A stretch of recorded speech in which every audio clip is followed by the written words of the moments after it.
Aku masuk ke rumah Bai Ningbing untuk mencuri uang, tetapi aku malah patah hati di rumah mewahnya yang seperti tumpukan sampah. Dia adalah pencuri berotot perut enam yang menikah. Aku tidak bisa menahan diri untuk keluar memaki kakak iparnya sore ini, ingin memarahinya, dan mengambil 1.895 yuan sebagai bayaran. Akibatnya, aku ditangkap polisi di kedai mie. Tapi Bai Ningbing tidak hanya membantuku melarikan diri, dia bahkan mengajakku jalan-jalan dan makan setiap hari setelah itu. Dia selalu berebut untuk membayar, sampai anggur merah itu masuk ke perutku. Ketika aku bangun, dia telanjang terbaring di pelukanku. Dia berkata dengan tulus, "Kak, sejak kamu membantuku membersihkan hari itu, aku memutuskan. Kak, aku masih peduli dengan citraku." Kali ini, targetnya adalah gedung apartemen mewah di Chengxi, lantai 17. Pemiliknya bernama Bai Ningbing, tidak hanya kaya, tetapi juga lancang. Terlebih lagi, namanya terdengar sangat terhormat. Aku sudah mengamatinya selama setengah bulan. Dia sangat teratur. Jam 9 pagi sampai jam 6 sore. Karyawan standar. Target seperti ini. Memiliki tingkat keberhasilan tinggi dan risiko rendah adalah favoritku. Hari ini adalah hari aksinya. Aku mengikutinya sampai ke bawah unit apartemen. Melihat punggungnya yang menjauh menuju tempat parkir, aku memastikan selama 10 menit. Memastikan dia tidak akan kembali, barulah aku menekan suaraku dan naik ke atas. Memasukkan kunci ke dalam lubang kunci yang terbuka, hanya perlu beberapa detik, dan dengan bunyi, klik. Pintu terbuka. Aku masuk dengan cepat dan menutup pintu di belakangku. Gerakannya mulus. Lalu, aku disambut oleh campuran bau makanan bungkus, bau pakaian kotor yang belum dicuci, dan aroma parfum yang aneh. Aku terpaku di pintu masuk, hampir mengira aku salah pintu dan masuk ke stasiun pembuangan sampah.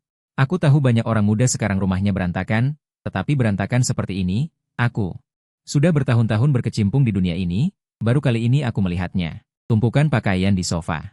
Sama sekali tidak bisa dibedakan mana yang bersih dan mana yang kotor. Kotak-kotak makanan bungkus berserakan di meja kopi, hampir roboh, masih ada yang belum habis dimakan. Bahkan ada yang sudah berjamur. Lantainya bahkan tidak ada tempat untuk menginjak, kosmetik. Kotak-kotak pengiriman yang sudah dibuka. Aku bahkan curiga. Dia tidak pernah berjalan di rumah, hanya terbang. Bisakah ini benar-benar tempat tinggal seorang wanita bernama Bai Ningbing? Terhormat, apakah udara yang pengap ini menelannya?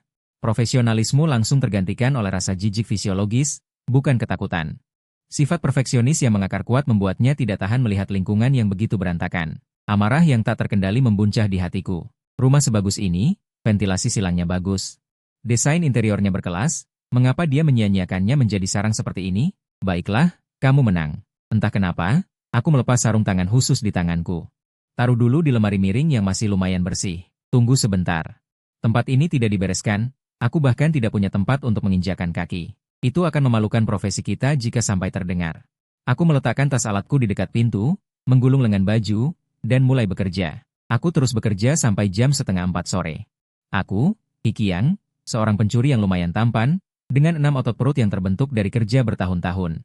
Di rumah mewah Bai Ningbing, aku bertindak seperti penjaga rumah gratis.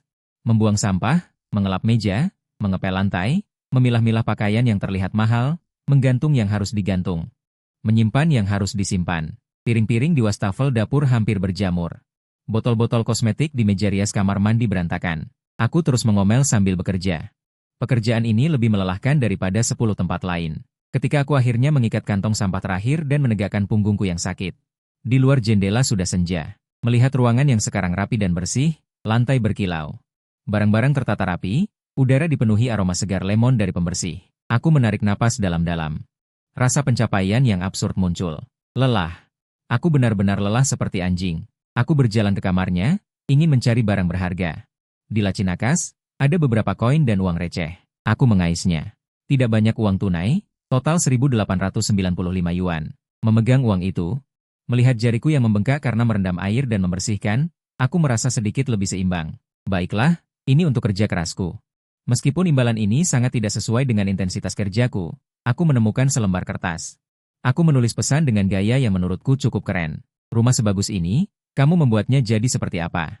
Bahkan aku, seorang pencuri, tidak tahan melihatnya. Aku mulai membersihkan sejak kamu pergi bekerja.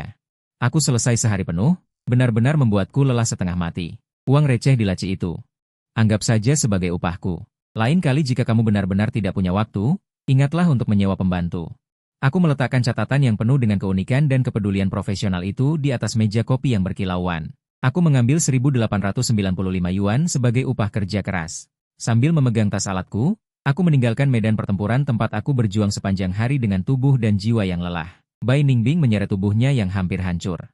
Dia terhuyung-huyung ke pintu rumahnya. Hari ini ada banyak urusan di kantor, dia merasa seperti tenaganya terkuras. Satu-satunya pikirannya sekarang adalah melepas sepatu hak tingginya dan melemparkan dirinya ke tumpukan pakaian lembut itu. Jika dia bisa memasukkan kunci ke lubang kunci. Dan memutarnya, sebuah klik terdengar, dan pintu terbuka. Aroma familiar yang bercampur dengan sisa makanan semalam, jejak parfum, dan sedikit aroma lezat yang kompleks. Tidak menyambutnya seperti yang diharapkan, melainkan, ada kesegaran. Aroma lemon yang sejuk. Bai Ningning menghentikan kakinya di udara. Ini rumahku.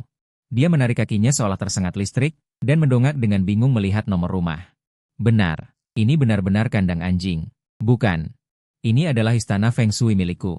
Dengan hati-hati mengintip lagi, matanya langsung melebar. Lantai yang tadinya tertutup berbagai macam barang sekarang bersih berkilau, bahkan bisa memantulkan wajahnya yang sedikit bingung. Karena terkejut, tumpukan pakaian di sofa lenyap, memperlihatkan tekstur permukaan asli yang mewah. Meja. Astaga, dia hampir lupa bahwa meja di rumahnya terbuat dari kaca transparan. Pertama kali masuk ke rumah pejabat tinggi, dia berjalan dengan hati-hati. Takut menginjak lantai yang asing namun familiar ini. Dia bergumam kaget, astaga. Pandangannya menyapu, semuanya rapi, semuanya teratur. Dia bergegas ke kamar tidur. Spray yang tadinya berantakan kini tertata rapi. Bahkan kerutan-kerutannya seolah didesain dengan cermat. Pintu lemari tertutup. Dengan tangan gemetar, dia membukanya. Di dalamnya, pakaian berwarna gelap, dikategorikan berdasarkan musim. Bahkan pakaian dalam bergambar kartun kesayangannya. Dan pakaian ketat yang seksi tertata rapi di kompartemen khusus, mengeluarkan aroma matahari dan deterjen. Wajahnya memerah, merasakan panas naik dari telapak kaki hingga ubun-ubun. Dia berseru, dia bergegas ke dapur. Semakin luar biasa, kompornya berkilau, tudung asap. Dia mendekatkan wajahnya, bisa melihat pantulan wajahnya yang sedikit cemberut karena terkejut tercetak di badan mesinnya. Benar-benar bisa dijadikan cermin. Tumpukan piring kotor di wastafel lenyap. Rak pengering piring bersih tak bersisa. Ini. Apakah Nona Tian Luo yang datang? Atau ada karyawan perusahaan yang menyamar? Tidak. Jika itu dia, aku akan tahu. Satu di tanganku, satu di tanganmu. Saat CPU otaknya hampir terbakar, pandangannya tertuju pada meja kopi yang sangat bersih di ruang tamu. Sebuah catatan tertahan oleh asbak bersih. Sangat mencolok. Dia berjalan mendekat dan mengambil catatan itu. Tulisan tangan di atasnya agak miring. Catatan itu bertuliskan, rumah sebagus ini. Kau buat jadi seperti apa? Bahkan aku yang seorang pencuri saja tidak tahan melihatnya. Aku mulai membersihkan sejak kamu berangkat kerja. Butuh 1 hari penuh, sungguh melelahkan. Ambil saja lebih dari 2.000 yuan di laci itu sebagai upahku. Kalau lain kali kau benar-benar tidak punya waktu. Ingatlah untuk menyewa pembersih profesional. Bai Ningbing membelalakan matanya, berseru, pencuri. Reaksi pertamanya adalah meraba tasnya, lalu bergegas lagi ke kamar tidur. Laci nakas ditarik terbuka. Uang receh yang berserakan di dalamnya memang hilang. Rasa dingin menjalar dari telapak kaki ke ubun-ubun. Ada pencuri di rumah. Sialan, pencuri ini ada masalah apa? Kenapa tidak mencuri barang elektronik, malah hanya mengambil uang tunai kurang dari 2.000 yuan? Lalu, dia datang dan melakukan pembersihan mendalam total, bahkan meninggalkan catatan kecil yang mengajarinya. Apakah ada yang salah dengan alur ceritanya? Dia tiba-tiba teringat kamera mikro yang dia pasang secara diam-diam di tanaman hijau di ruang tamu untuk mencegah serangan rahasia. Dia buru-buru mengeluarkan ponselnya. Dengan panik menghubungkan ke aplikasi, memanggil rekaman pengawasan hari ini. Maju cepat. Terus maju cepat. Di layar, seorang pria mengenakan t-shirt sederhana. Dengan sosok tegap, membuka kunci pintu dengan terampil tak lama setelah dia pergi. Bai Ningbing tercengang. Datang sesuai prosedur. Setelah pria di depan matanya masuk. Seperti dia sebelumnya, jelas tercengang. Kamera bahkan menangkap ekspresi kekecewaan sesaat di wajahnya dan semacam kehancuran yang tak terlukiskan. Lalu, hal yang tak terbayangkan terjadi. Dia tidak langsung mulai mengobrak-abrik barang, melainkan berdiri di tempat, bertolak pinggang, menatap kamar berantakannya, lalu, seolah-olah dia telah membuat keputusan, dia meletakkan tas kecil di tangannya di dekat pintu dan mulai melepas sarung tangannya, menggulung lengan bajunya, lalu, kamera merekam siaran langsung yang bisa disebut keajaiban dalam industri rumah tangga. Membersihkan sampah, membersihkan meja, mengepel lantai, memilah pakaian. Gerakannya cepat dan teliti, terutama ketika dia melihat di monitor. Pria itu mengerutkan kening, namun masih dengan sangat hati-hati menggosok barang pribadinya dengan tangan. Termasuk pakaian dalamnya yang ia buang sembarangan, seperti lacy nei-nei. Wajah Bai Ningbing tiba-tiba memerah hingga ke telinga. Dia berpikir, Ini terlalu memalukan, tapi entah mengapa, melihat pria asing di layar berkeringat deras. Kadang-kadang dia menunjukkan ekspresi jijik di area yang kotor di rumah, kadang-kadang dia sedikit mengangguk karena telah membersihkan sudut yang kotor. Dia sebenarnya sedikit geli, dan juga merasa sedikit aneh. Cara dia fokus membersihkan. Garis samping wajahnya yang tegas, dan gerakan yang terus membentuk otot yang kencang. Terutama ketika dia sesekali membungkuk, otot perutnya yang menonjol membuat jantungnya berdebar kencang. Pei, Bai Ningbin, apa yang kamu pikirkan? Dia adalah pencuri. Seorang pencuri yang membobol rumah. Tapi, seorang pencuri yang cukup tampan. Berbadan bagus, punya six-pack, dan punya obsesi kompulsif yang parah. Dan seorang pencuri yang kompulsif. Rekaman pengawasan telah selesai. Pria itu meninggalkan catatan. Mengambil uangnya dan pergi. Layar terakhir membeku saat dia menutup pintu dengan lembut. Bai Ningbin memeluk ponselnya, duduk di sofa, jantungnya berdebar sedikit lebih cepat. Pikirannya mulai berfantasi tanpa kendali. Seorang pria yang tampan. Dan pria berjiwa aneh itu masuk ke dalam hidupnya dengan cara yang luar biasa. Membuatnya merasa tersipu. Semakin dia memikirkannya, semakin merah wajahnya, semakin cepat jantungnya berdebar. Setelah beberapa saat, dia menarik napas dalam-dalam, mencoba menenangkan jantungnya yang berdebar dan pipinya yang memerah. Kemudian, dengan pipinya yang sedikit memerah, dia membuat keputusan. Dengan jari-jarinya yang panjang dan ramping, dia mengambil ponselnya dengan gemetar dan membukanya. Dia menekan, "Halo. Halo, apakah ini 110?" Suaranya terdengar sedikit malu dan frustrasi yang sulit disembunyikan. "Saya ingin melaporkan perampokan. Rumah saya digerebek oleh orang aneh. Saya kehilangan 2.000 yuan. Saya merasa sangat tidak nyaman, bukan karena uangnya, tapi karena saya merasa dirugikan. Melakukan pekerjaan seperti ini, rugi demi keuntungan, pasti akan ditertawakan oleh rekan-rekan saya jika sampai terdengar." Dia merasa lelah secara fisik dan mental, perutnya keroncongan karena lapar. Melihat kedai mie daging sapi tua yang familiar di sudut jalan. Dia langsung masuk tanpa berpikir panjang. "Bos, semangkuk besar mie daging sapi, dengan daging dan telur." Dia meletakkan uang di atas meja yang berminyak, suaranya terdengar lemah setelah seharian bekerja. "Baiklah, Qiangzi, kamu terlihat sangat lelah hari ini," sapa pemilik kedai dengan akrab. Dia hanya bergumam samar. Dia menemukan tempat di sudut dan duduk. Aroma kaldu yang harum dan suasana kehidupan memenuhi kedai. Baru saat itulah dia merasa kembali ke kenyataan dari medan perang Bai Ningbing. Mienya segera dihidangkan. Masih mengepul panas, minyaknya melimpah, daun bawangnya hijau. Dia mengambil sumpitnya. Dia mengambil sedikit, meniupnya, dan bersiap untuk menyantap semangkuk mie lezat itu. "Jangan bergerak, polisi." Tiba-tiba, beberapa suara rendah meledak di telinganya. Sebelum dia sempat bereaksi, kedua lengannya ditarik ke belakang dengan kasar. Klik, sebuah borgol dingin mengunci pergelangan tangannya seketika. Mie di mulutnya jatuh kembali ke mangkuk, meninggalkan beberapa tetes kuah berminyak. Pelanggan lain di kedai terkejut. Mereka semua memandangiku dengan takjub. Kepalaku terasa pusing, kosong. Ditangkap seperti ini, tidak terduga. Bagaimanapun, sering berjalan di jalan. Bagaimana mungkin tidak pernah tersandung? Dia tiba-tiba terkejut. Dia berpikir, pasti CCTV. Ya, pasti CCTV. Di rumah Bai Ningbing, pasti ada kamera tersembunyi. Mereka terlalu sibuk membersihkan. Bagaimana mereka bisa melupakan profesionalisme mereka? Seorang polisi muda bertanya dengan wajah datar. "Siapa namamu?" Dia menundukkan kepalanya, suaranya rendah. Rasa malu itu bukan karena ditangkap, tetapi karena cara penangkapannya. Sungguh memalukan. Siapa sangka momen terlemah dalam karierku. Bukan karena keahlianku yang kurang, tapi karena kejang sesaku yang kambuh, aku jadi pencuri tanpa sengaja. Lalu ditangkap di tepi meja. Polisi bertanya, "Apakah Anda yang sore ini menyusup ke kompleks perumahan Li Jingyuan, unit 1704, dia bergumam. "Ya, saya tertangkap basah. Rekaman CCTV pasti sangat jelas." Menyangkal tidak ada gunanya. Saya dibawa pergi oleh dua polisi.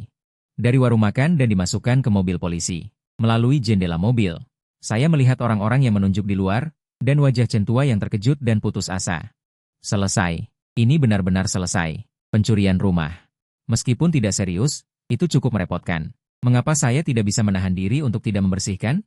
Mengambil 1.895 yuan sebagai upah kerja keras dan meninggalkan catatan bahwa saya akan mengembalikannya. Ekspresi polisi yang membuat laporan sangat menarik. Mereka ingin tertawa tetapi menahan diri dengan paksa, bahu mereka bergetar. Dia menahan tawa. Mencoba mencari kata yang tepat, dan bertanya, "Hikiang, apakah ini berarti Anda tiba-tiba ingin berbuat baik selama proses pencurian?" Saya merengut. "Petugas polisi, saya mengaku bersalah. Saya hanya merasa tidak nyaman melihat begitu banyak sampah. Saya belum membelanjakan uangnya. Masih di saku saya. Saya mengembalikannya sepenuhnya." Bagaimana Anda akan menanganinya? Saya akan mengikuti prosesnya. Setelah proses selesai, saya ditahan sementara. Berbaring di kasur papan, saya menatap langit-langit dengan perasaan campur aduk. Pagi berikutnya, saya sedang merenungkan hidup. Petugas jaga membuka pintu dan berkata kepada Hikiang, "Hikiang, keluar sebentar." Saya pikir saya akan dipindahkan, dan mengikutinya keluar dengan lesu. Tanpa diduga, di ruang penerimaan, selain polisi, ada seorang wanita berdiri. Suasana di ruang penerimaan sedikit halus. Saya menundukkan kepala, mengintip dari sudut mata saya ke sosok yang hangat itu. Bai Ningbing. Hari ini dia mengenakan gaun biru muda. Rambutnya tergerai lembut di bahunya. Saat ini, dia berdiri di samping seorang petugas polisi, terlihat sedikit cemas. Namun juga sedikit marah. Seorang petugas polisi yang lebih tua berbicara, "Hikiang, kan? Setelah penyelidikan dan verifikasi kami, serta komunikasi dengan Nona Bai Ningbing, ada beberapa hal yang perlu kami jelaskan kepada Anda." Jantungku berdebar kencang menunggu vonis. Pertama, menurut peraturan setempat kami, standar penuntutan untuk kasus pencurian umumnya adalah jumlah di atas 2.000 yuan. Petugas polisi berhenti sejenak. Matanya menyapu saya, lalu menyapu Bai Ningbing. "Uang tunai yang Anda ambil telah dikonfirmasi oleh Nona Bai adalah 1.895 yuan, yang memang belum mencapai standar." "Ah," aku mendongak tiba-tiba, ada perkataan seperti itu, nada Jingguan sedikit lebih lembut. Dia melanjutkan, "Selanjutnya, Nona Bai Ningbing, setelah memahami seluruh rangkaian kejadian, secara proaktif menunjukkan surat pernyataan maaf kepada kami, menyatakan tidak akan menuntut tanggung jawab apapun darimu." Aku menatap Bai Ningbing. Dia kebetulan juga tidak menatap, tatapan kami bertemu, dia seperti rusa kecil yang ketakutan. Dengan cepat memalingkan muka, pipinya merona merah yang mencurigakan. Surat pernyataan maaf. Dia tidak menuntutku, aku membobol kuncinya dan mengambil hampir 2.000 yuan darinya. Meskipun aku membantunya membersihkan, itu tetap perbuatan pencurian. Jingguan berdehem. Seolah berusaha menjaga keseriusan, akhirnya berkata, "Terakhir, meskipun tindakanmu merupakan pelanggaran masuk tanpa izin dan niat mencuri, namun dalam proses pelaksanaannya, cukup istimewa." Polisi muda di sebelahnya sudah tak tahan memalingkan wajahnya. Bahu berguncang ringan lagi. "Mempertimbangkan secara komprehensif, kamu adalah pelanggar pertama kali. Sikap menyesal baik. Jumlah yang terlibat belum mencapai standar penyelidikan, dan korban telah sepenuhnya memaafkanmu." Jingguan memutuskan dengan tegas. "Setelah kami meninjau, kami memutuskan untuk tidak melakukan penyelidikan terhadap tindakanmu, tidak akan mendakwamu." Hatiku terlonjak.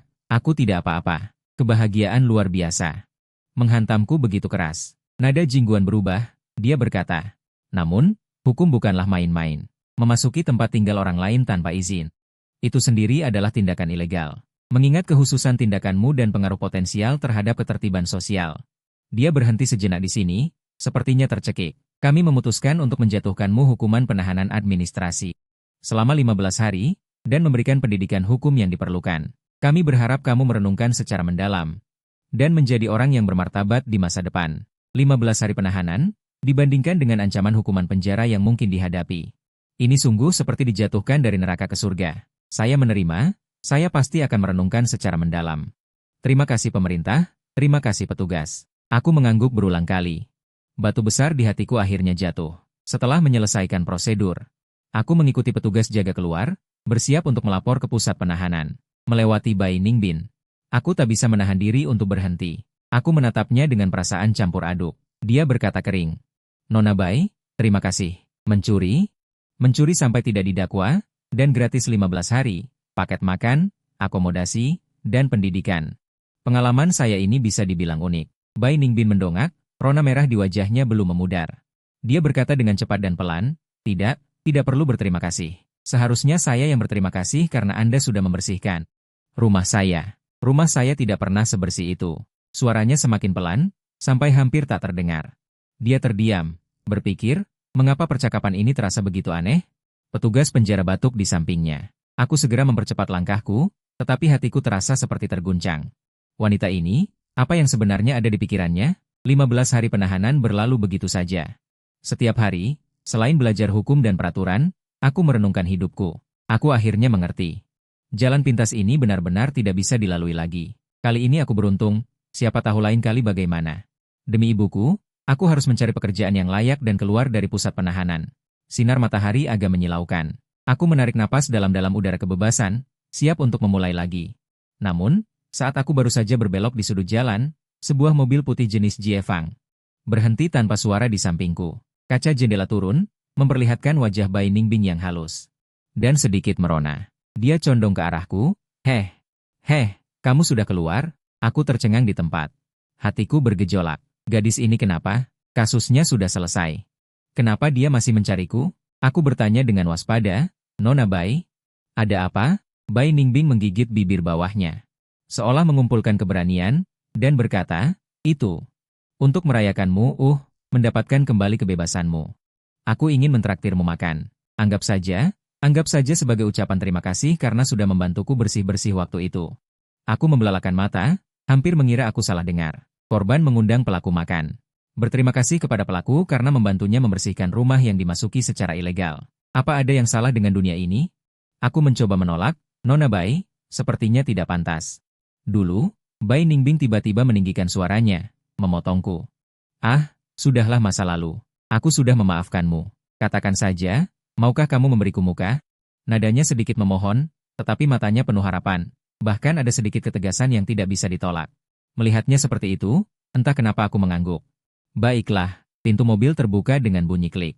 Aku merasa canggung saat duduk di kursi penumpang. Aroma lemon segar yang sama dengan rumahnya tercium di dalam mobil, bercampur dengan aroma parfumnya yang harum. Kursinya empuk, lingkungannya nyaman, tetapi membuatku gelisah. Aku yang baru saja keluar dari penjara, sungguh tidak cocok dengan pemandangan ini. Seorang gadis cantik di mobil mewah.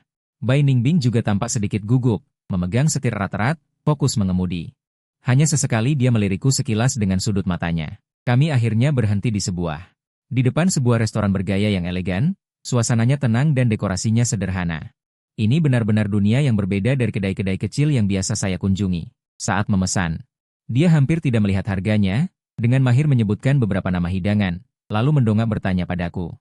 Ada yang kamu suka? Aku benar-benar tidak punya selera untuk memesan. Asal saja, apa saja boleh. Pikiranku masih dipenuhi dengan situasi aneh ini. Setelah hidangan disajikan, hanya kami berdua yang tersisa di ruang pribadi. Suasananya menjadi lebih halus. Hidangan-hidangan lezat memenuhi meja, terlihat menggugah selera dari segi warna, aroma, dan rasa. Namun, aku merasa sedikit hambar. Aku meletakkan sumpitku dan memutuskan untuk bertanya dengan jelas. Nona Bai, kenapa kamu membantuku dan mentraktirku makan? Aku bagaimanapun juga seorang. Kata, pencuri, tidak terucap. Tapi dia mengerti. Pipi Bai Ningbing sedikit memerah.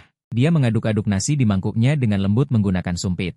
Dia berkata dengan suara rendah, awalnya, aku sangat marah. Menghabiskan seharian untuk membersihkan rumah majikan. Dan masih menatapku dengan jijik. Tahukah kamu, saat kamu membuang sampah di depan pintu? Dengan ekspresi menyeringai. Dan ekspresi jijikmu saat melipat pakaian dalamku dengan rapi.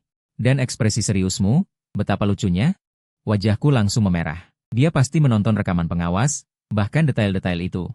Sangat memalukan, aku mencoba membela diri, aku hanya terdesak dalam keadaan darurat. Bai Ningbing tiba-tiba tertawa, seperti bunga yang mekar. Dan dengan sedikit licik berkata, aku tahu. Makanya aku merasa kamu sangat istimewa. Dia menambahkan sepotong hidangan ke mangkukku, dengan lebih santai.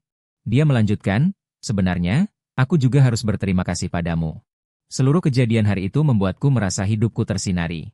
Dan, dia meletakkan sumpitnya, ekspresinya menjadi serius. Dia berkata, aku sudah mencari tahu tentangmu. Aku tahu ibumu dirawat di rumah sakit. Dan butuh uang. Jantungku berdebar kencang. Aku menatapnya dengan waspada. Dia menyelidiki aku. Bai Ningbing buru-buru menjelaskan. Jangan salah paham, aku tidak bermaksud buruk. Aku hanya ingin membantumu. Biaya pengobatan ibumu, aku sudah menyetorkan sebagian. Kamu tidak perlu khawatir tentang ini untuk sementara waktu. Aku terkejut dan berkata tanpa berpikir. Apa? Biaya pengobatan? Dia membayarkannya untukku? Berita yang tiba-tiba ini. Seperti bom yang meledak di kepalaku. Aku hampir menolak secara spontan. Tidak, aku tidak bisa menerimanya sebelumnya. Kami terbang, dan kau menggangguku. Dia sedikit mencondongkan tubuhnya ke depan, mendekatiku. Napas hangatnya yang beraroma parfum. Hampir menyentuh pipiku, suaranya terdengar lembut dan sedikit ambigu. Dia berkata dengan lembut, sudah kubilang, itu kupinjamkan padamu, bukan kuberikan. Jika kamu merasa tidak enak, kamu bisa membayarnya kembali perlahan. Secara naluriah aku ingin mengatakan aku tidak bisa mendapatkan pekerjaan yang baik, tapi aku bertemu dengan tatapan matanya yang begitu dekat. Kapan aku akan membayarnya? Aku? Ada riak-riak di matanya, jelas mencerminkan kegelisahanku. Bibirnya yang merah sedikit melengkung. terlihat ringan dan sedikit menggoda. Dia berkata, sangat sederhana. Bisakah kamu terus membantuku membersihkan rumahku? Aku sudah melihat keahlianmu, sangat puas. 1.000 yuan sekali. Bagaimana? 1.000 sekali. Harga ini jauh di atas harga pasar. Selain itu, kata-kata, membantuku membersihkan. Terdengar dari mulutnya, dengan tatapan dan jaraknya saat ini, rasanya agak berubah. Tidak lagi hanya urusan sederhana. Jantungku berdebar tak terkendali, jakunku bergulir tanpa sadar. Seolah ada arus listrik halus yang mengalir di udara, suhu di dalam kotak tampaknya meningkat, jantungku berdetak lebih cepat. Kakak bertanya dengan cemas, apa maksudmu? Dia duduk tegak kembali. Mengambil gelas anggurnya dan mengocoknya dengan lembut, matanya masih tertuju padaku, dia tersenyum dan berkata, apa artinya? Sejak momen canggung itu, seolah-olah sebuah ikatan yang sangat aneh telah terbentuk antara aku dan Bai Ningbing. Setiap 3 atau 4 hari, dia akan mengirimiku pesan, isinya selalu sama. Rumahku berantakan lagi. Datang dan bersihkan. Ada transfer 1.000 yuan. Setiap kali aku mengatakan pada diriku sendiri, ini adalah pembayaran utang, ini pekerjaan. Tapi setiap kali aku mengambil kuncinya, membuka pintu kamar 1704, dan menghadapi ruangan yang masih berantakan, meskipun tidak separah. Saat pertama kali, aku masih merasakan perasaan yang tak terlukiskan. Apakah aku pembantu pribadi yang bodoh, atau dia hanya objek dari semacam kebiasaan aneh? Saat membersihkan, Bai Ningbing terkadang ada di rumah. Terkadang tidak. Ketika dia di rumah, dia meringkuk di sofa. Bekerja di laptop atau bermain game. Sesekali dia mengangkat pandangannya. Matanya mengikuti gerakanku. Tatapannya bukanlah seperti pengawas, melainkan seperti apresiasi. Hal itu membuatku sangat tidak nyaman. Gerakan mengepel lantai. Menjadi sedikit kaku. Suatu kali, aku sedang berusaha keras membersihkan. Dia keluar dari dapur, menyeret sandal, dan bersandar di kusen pintu. Dia bertanya, Hikiang, apakah kamu hanya bisa membersihkan?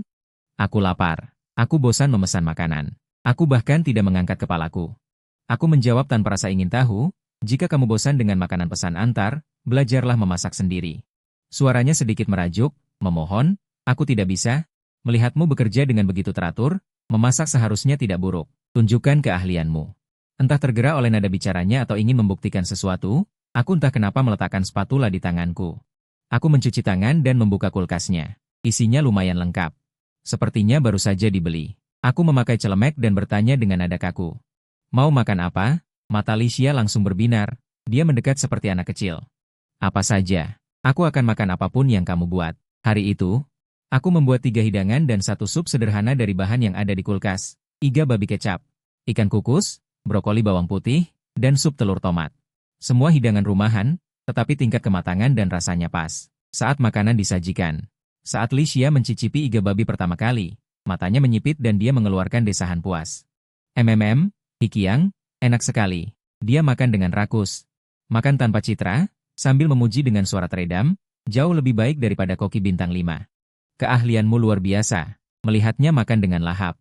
Ketidakrelaanku entah kenapa menghilang sedikit, bahkan muncul rasa pencapaian yang halus. Sejak makan malam itu, Licia lebih sering memintaku membersihkan, dan fokusnya jelas bergeser dari membersihkan ke memasak. Sampai suatu hari, setelah aku selesai membersihkan area yang ditunjuknya dan hendak memasak, dia memanggilku ke ruang tamu. Dia mengenakan piyama sutra, bersandar dengan santai di sofa, kaki jenjangnya menyilang.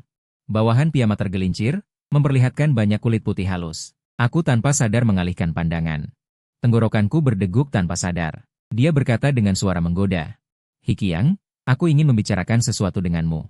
Lihat, kamu pandai membersihkan dan memasak dengan sangat menggugah selera. Di sisiku, kebetulan aku kekurangan orang yang dapat diandalkan untuk membantuku. Kenapa kamu tidak bekerja serabutan saja? Jadilah pengasuh rumah tangga penuh waktuku. Bagaimana menurutmu? Aku tertegun. Penuh waktu? Tinggal, dia menghitung dengan jarinya, menawarkan syarat-syaratnya, aku akan memberimu. Hidup sampai, ya, gaji bulanan 10.000. Tetaplah bertahan. Biaya pengobatan mama, aku yang urus. Sampai beliau sembuh. Bagaimana syaratnya? Kau tak punya alasan untuk menolak, gaji 10.000 sebulan, semua biaya pengobatan mama. Syarat ini bukan hanya bagus, tapi seperti rezeki nomplok yang jatuh dari langit, tepat sasaran di saat aku sangat membutuhkannya. Aku tidak punya alasan untuk menolak, dan aku tidak ingin menolak. Aku terdiam sejenak. Akhirnya aku mengangguk tegas. Baiklah, lalu aku berkemas seadanya. Aku resmi pindah ke kamar tamu keluarga Bai Ningbing, statusku dari tamu sementara meningkat menjadi pengasuh rumah tangga. Pekerjaannya sesuai yang dia katakan, membersihkan, memasak. kadang membantunya mengantar barang. Dia membayar dengan sangat murah hati, bahkan uang muka gaji bulan pertama, untuk mengurus rumah. Namun, sejak aku pindah ke rumah Bai Ningbing, kebahagiaan awal seperti rezeki nomplok itu cepat tergantikan oleh rasa tersiksa yang terus bertambah. Sumber siksaan ini adalah Bai Ningbing sendiri. Dia seolah benar-benar masuk ke mode lepas kendali. Atau bisa dibilang, dia menunjukkan segalanya di depanku. Pakaian rumahan semakin berani dan santai. Gaun tidur satin itu hampir menjadi seragamnya. Kainnya setipis sayap jangkrik, hanya menempel di kulit. Pada lekuk tubuhnya yang lentur dan halus, dulu aku tak punya kesempatan untuk melihatnya dengan jelas. Ini, berbagi satu atap yang sama. Barulah aku menyadari betapa luar biasanya bentuk tubuhnya. Lekuk es yang sempurna di depan dan belakang, payudaranya yang penuh. Hampir keluar dari gaunnya, ukurannya mengejutkan. Kakinya yang panjang dan jenjang menggoda di balik roknya, sesekali saat ia meregangkan tubuh di sofa, garis kakinya memanjang. Benar-benar cukup untuk melakukan pose ekstrim seperti melintasi bahu. Dia seperti bunga yang tumbuh liar, semarak dan mencolok, memancarkan aroma yang menggoda. Sementara aku, sang pengasuh nominal ini, setiap hari di bawah kejutan visual yang ekstrim ini. Berjuang keras untuk menjaga kewarasanku. Aku terus mengingatkan diri sendiri, "Hei, kau di sini untuk bekerja. Dia majikanmu. Biaya pengobatan ibumu masih di tangannya. Jangan punya pikiran yang seharusnya tidak kau miliki." Jadi, aku berusaha keras memerankan pengasuh yang kompeten, yang mata melihat, hati tidak berani. Saat dia melewati, aku langsung menunduk fokus mengelap meja. Saat dia membungkuk mengambil barang, memperlihatkan lekuk punggungnya, aku segera berbalik untuk mengamati api kompor. Namun, Bai Ningbing sepertinya masih menikmati dan tak kenal lelah menantang. Batas kesabaranku. Hari-hari berjalan dengan canggung sebagai pengasuh di rumahnya. Dan dengan kelicikan Bai Ningbing, semuanya berlalu begitu saja. Sore akhir pekan, dia berganti pakaian dan keluar dari kamar. Bukan tidur di rumah, tapi berpakaian rapi untuk keluar. Dia mengganti 2 tiket di tangannya. Berkata pada Hikiang, "Hikiang, ayo, temani aku keluar sebentar." Aku bertanya, "Mau kemana?"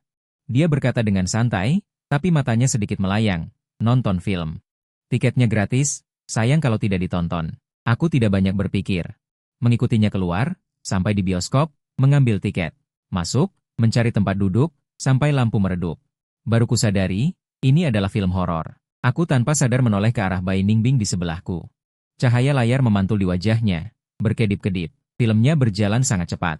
Jumpscare, kaget tiba-tiba, satu demi satu. Setiap kali ada penampakan hantu di layar, atau efek suara menyeramkan, Bai Ningbing akan tersentak dan menarik napas kecil. Kurang dari 20 menit sejak awal, dia tanpa sadar sudah bergeser ke arahku, lengannya menempel erat di lenganku, terasa getaran halus. Aku berbisik, "Kamu tidak apa-apa?" Dia bersikeras menjawab, tapi suaranya sedikit bergetar. Tidak apa-apa. Hanya saja dingin." Suhu AC memang sangat rendah, tapi kurasa dia lebih karena takut. Adegan berdarah lainnya muncul.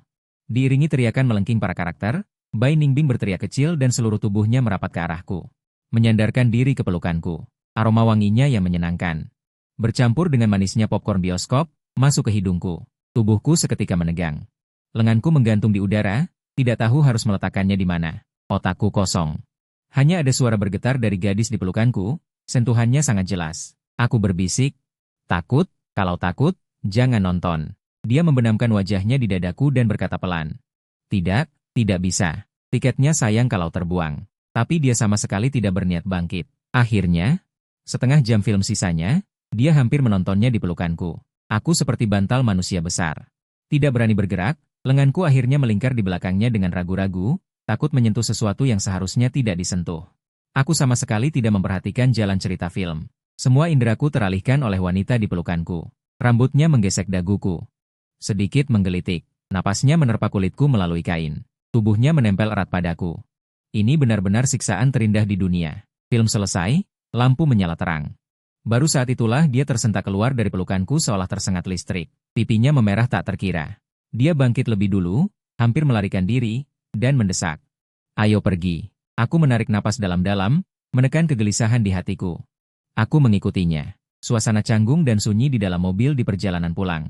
Dia fokus mengemudi, aku menoleh memandang pemandangan malam yang melaju cepat di luar jendela, tetapi sentuhan lembut di lengan dan detak jantung yang berdebar kencang tadi masih membekas. Kupikir masalah ini akan berlalu begitu saja, ternyata. Di tengah malam, saat aku tertidur pulas, pintu kamar tidur diketuk pelan. Suara Bai Ningbin terdengar dari luar pintu dengan sedikit nada bercanda, bertanya dengan lembut, Hikiang? Hikiang, apakah kamu sudah tidur? Aku berusaha bangun dan membuka pintu. Kulihat dia mengenakan gaun tidur sutra yang hampir transparan. Memakai jaket kesehatan secara acak di luarnya, memeluk bantal. Berdiri di ambang pintu dengan kaki telanjang. Lingkaran matanya sedikit merah, tampak seperti kelinci kecil yang ketakutan. Suaranya kecil, sedikit sedih, katanya, aku sedikit takut. Dia melanjutkan, film itu, gambarnya terus muncul di benakku. Aku tidak bisa tidur. Bisakah aku tidur di lantai kamarmu?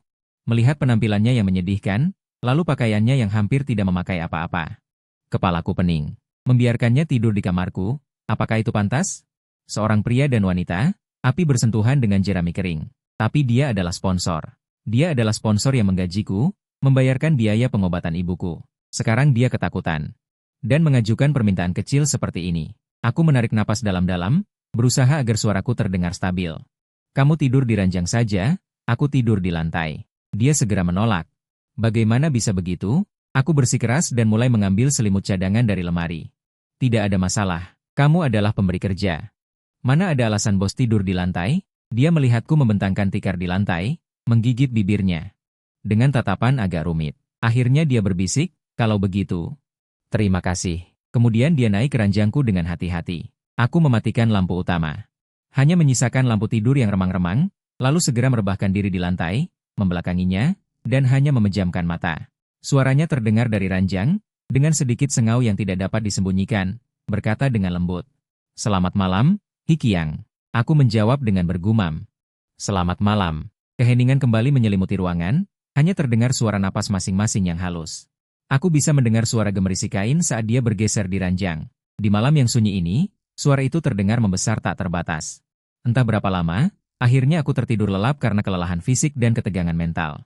Dalam mimpiku, aku seolah kembali ke masa kecil, memeluk kucing kesayanganku di rumah. Dia berbulu hangat dan berbau sinar matahari.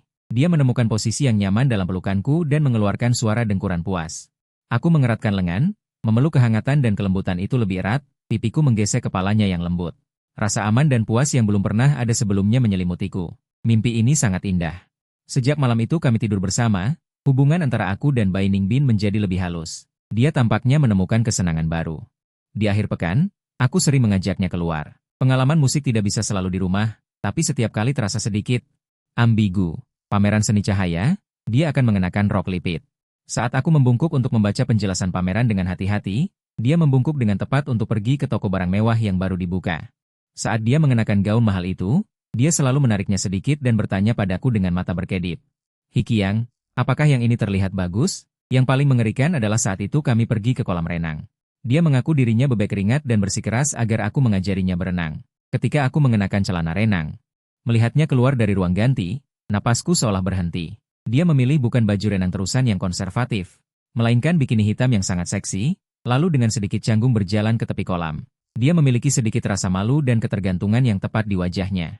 Dan berkata padaku, Hikiang, aku agak takut air. Kamu harus membantuku.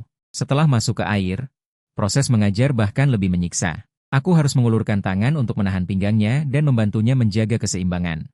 Dia mencengkeram lenganku erat-erat karena gugup, seluruh tubuhnya hampir menempel padaku, kelembutan tubuhnya yang basah. Sesekali bersandar padaku. Dia mengedipkan matanya yang besar, menatapku dengan polos. Bertanya, apakah seperti ini? Apakah posisi kakiku benar? Seluruh ototku menegang, darahku mengalir tak terkendali. Aku hanya bisa memaksakan diri untuk fokus pada gerakan mengajar dengan kemauan yang kuat. Suaraku kaku saat memberi instruksi, ya. Kakimu lebih rileks, dorong keluar. Pada saat itu, aku sangat yakin dia sengaja melakukannya. Kencan yang padat ini. Dan detail kehidupan bersama juga membuatku memahaminya lebih dari sekadar permukaan. Saat suasana hatinya baik, dia akan sesekali bercerita tentang dirinya sendiri. Aku perlahan menyusun latar belakangnya. Seorang pewaris kaya raya standar. Ayahnya dulu mengelola perusahaan yang cukup besar, jadi keluarganya kaya raya. Namun, nasib buruk terjadi. Ayahnya meninggal karena penyakit kritis beberapa tahun lalu. Sebelum meninggal, entah karena alasan apa, dia mentransfer sebagian besar saham perusahaannya, hanya menyisakan aset besar yang cukup bagi ibu dan putrinya untuk hidup tanpa khawatir seumur hidup. Ibunya sangat terpukul. Sekarang dia sering bepergian ke luar negeri untuk menenangkan diri dan jarang pulang. Dan Bai Ningbin sendiri merasa bosan dengan pesta-pesta mewah dan kehidupan sosialita. Dia merasa itu membosankan. Jadi, dia mencari pekerjaan administrasi yang santai. Cuma untuk menghabiskan waktu. Aku akhirnya tak tahan lagi dan bertanya dengan keraguan yang sudah lama terpendam.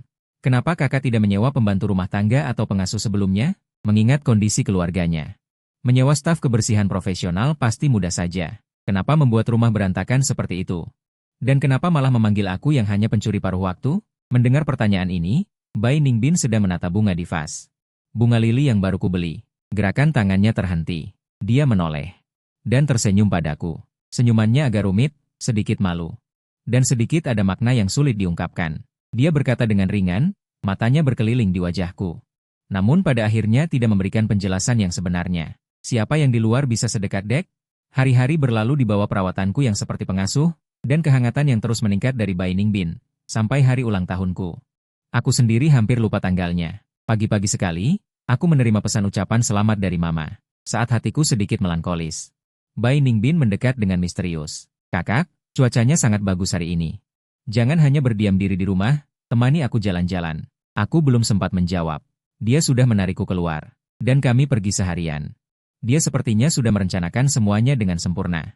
Jadwalnya padat namun tidak membosankan. Kami pergi ke pameran teknologi yang selalu ingin kukunjungi tapi tak mau mengeluarkan uang. Makan siang mewah di restoran berputar di lantai atas. Sore harinya dia bahkan menarikku bermain game arcade favoritku waktu kecil. Dia kikuk saat bermain game menembak. Tanpa ritme saat bermain game drum, tapi tertawa lebih bahagia dari siapapun. Seperti siswi SMA yang baru saja melarikan diri. Barang belanjaan menumpuk. Aku memegang tas belanjaan yang banyak. Ini sebagian besar barang yang dibelinya. Rasanya kakiku hampir bukan milikku lagi. Dia bertanya dengan ceria, mau makan apa malam ini? Aku traktir. Restoran kamu yang pilih. Aku menggosok betisku yang pegal. Melihat kota yang penuh lampu di depanku, rasa lelah dan kerinduan yang tak terlukiskan muncul. Bagaimana kalau kita makan di rumah malam ini saja? Aku akan memasak untukmu. Bai Ningbin terkejut sejenak, lalu matanya melengkung seperti bulan sabit. Dia berkata dengan gembira, baik, makan di rumah. Ayo kita ke supermarket membeli bahan makanan. Kami pergi ke supermarket terdekat. Dia mendorong troli belanja. Bertingkah seperti anak yang ingin tahu. Dia melempar bahan makanan apapun yang menarik perhatiannya ke dalam troli, sambil bergumam dan bertanya. Ini kamu bisa masak? Yang itu juga? Masakan apa yang ingin aku makan darimu? Akhirnya, kami membawa kantong belanjaan penuh bahan makanan kembali ke unit 1704. Di dapur, aku memakai celemek dan mulai sibuk. Untuk pertama kalinya, dia tidak duduk di sofa, melainkan membawa bangku tinggi dan duduk di samping meja dapur. Menopang dagunya dengan kedua tangan, dia menatapku dengan tenang. Mencuci sayuran. Memotong, menumis, membumbui. Aku fokus di dapur, dia hanya mendengar suara memotong sayuran yang teratur dan suara penggorengan. Dan sesekali aku memberi instruksi, tolong ambilkan piring itu. Baik. Tolong ambilkan daun bawang untukku. Baiklah, dia seperti lebah pekerja yang gesit. Dia membantuku, di bawah cahaya lampu yang hangat, suasananya sangat nyaman dan damai. Ketika hidangan sup terakhir keluar dari dapur, meja sudah penuh dengan anggur dan hidangan yang menggugah selera.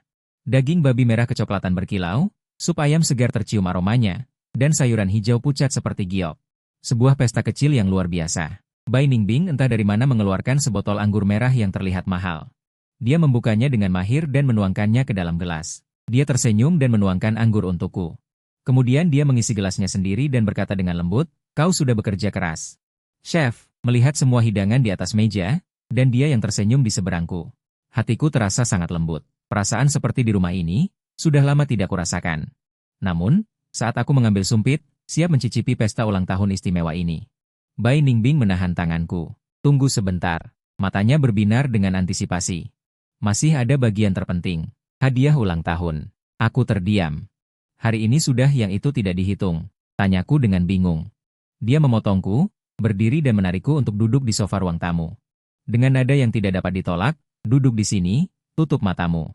Jangan mengintip. Sebuah kejutan yang tak terduga. Aku merasa penasaran dan sedikit geli. Aku tidak tahu apa lagi yang akan dilakukan si nona besar ini. Aku mendengar langkah kakinya yang ringan menuju kamar tidur, lalu suara pintu ditutup.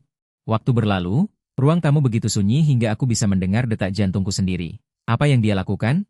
Tepat ketika aku tidak tahan ingin mengintip, terdengar suara gemerincing yang samar-samar. Diikuti aroma samar. Berbeda dari aroma parfumnya yang ringan dan anggun, suaranya terdengar, dengan sedikit kegugupan dan rasa malu yang tidak disadari. Dia berkata dengan lembut, kamu boleh membukanya. Aku perlahan membuka mataku. Napas terhenti, jantung berdebar kencang. Di bawah cahaya lembut ruang tamu. Bai Ningbing berdiri dengan tenang. Dia telah mengenakan gaun hanfu yang sangat indah. Itu adalah rob cheongsam berwarna biru air. Kainnya terbuat dari sutra berkualitas tinggi. Dihiasi dengan pola sulaman yang halus, robnya melayang anggun, seperti air yang mengalir. Rambut hitam panjangnya disanggul dengan elegan, disematkan dengan jepit rambut giok. Jepit rambut perak tipis menjuntai di samping wajahnya, menonjolkan kulitnya yang seputih salju dan alisnya yang indah. Biasanya dia seksi atau genit, tetapi saat ini dia seperti pelayan yang keluar dari lukisan. Kecantikannya tak tertandingi. Dengan aura keilahian yang memancarkan ketidaktahuan tentang urusan dunia, dia tersenyum tipis melihatku membawa Min Chun. Jejak merah samar muncul di pipinya, dia berkata dengan suara lembut yang merayap di hatiku seperti embun pagi. Selamat ulang tahun, Hikiang. Aku akan menarikan sebuah tarian untukmu sebagai hadiah ulang tahun. Setelah berbicara, tanpa menunggu tanggapanku, dia sedikit melambaikan tangannya. Dia hanya membentuk gerakan elegan dengan jari-jarinya, dan mulai menari mengikuti irama musik yang mengalun lembut. Gerakannya anggun, mengalir seperti awan dan kabut, seolah peri yang menari dalam mimpi yang ilusi. Beberapa gerakannya bahkan terasa sedikit centil, namun fokus dan dedikasinya itu, serta perasaan cinta yang mengalir di setiap gerakan yang beriak, lebih berdampak daripada tarian profesional manapun. Dia berputar, rambut panjang dan bajunya berkibar bersamaan, seolah mekar di bawah sinar rembulan bersama teratai biru. Dia menoleh ke belakang, matanya ingin berkata namun menahan diri, dipenuhi cahaya bintang dan ekspresi bingungku. Makanan dan minuman lezat tersaji, dan di sana ada seorang wanita cantik dengan mata yang memikat, menari hanya untukku.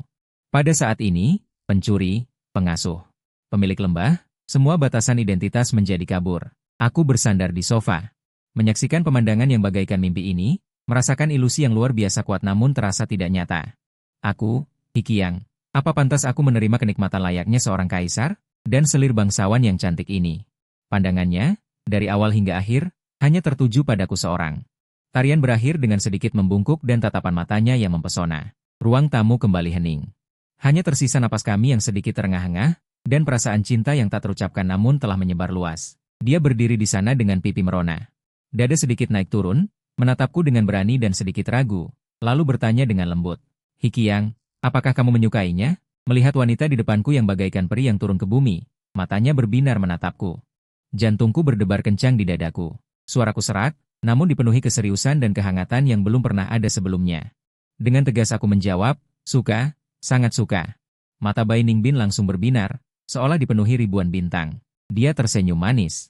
Rona merah di pipinya semakin jelas. Dia berjalan mengitari dan duduk di seberangku. Dia mengambil sumpitnya, namun matanya tetap terpaku padaku.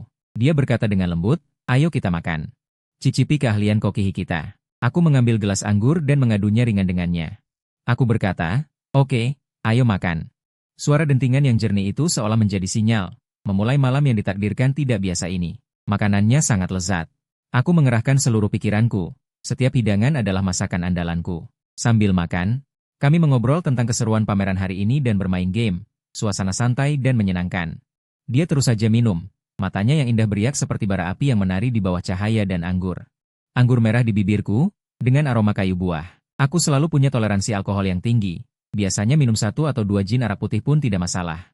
Tapi entah kenapa, malam ini hanya beberapa gelas anggur merah masuk ke perutku, rasa bersalah yang luar biasa tiba-tiba melonjak. Kepalaku mulai terasa berat dan pandanganku sedikit kabur.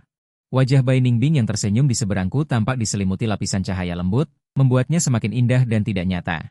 Rasanya seperti ada api yang menyala di dalam tubuhku, membuatku haus dan jantungku berdebar tak karuan.